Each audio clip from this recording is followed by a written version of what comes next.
Muhammed Hanafaya destanından. Hidrat Ali'nin iki oğlu Körpol Muhammedçik ikinci ayalından. Körpe düş yörüyen, düşünü teoriyana duşa.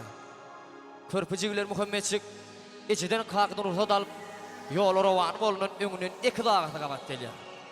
Yol olsun Cigimcan, nire avruduğunu bunları da bahar edip. Onu Cigimcan bir de singlim bile gidelip bunlar üç yolu düşe.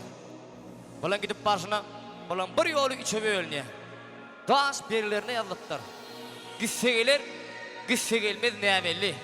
Yankıcıgiler Muhammedçik, ey ağalarım bana, şu gitse gelmez yol saylap verin.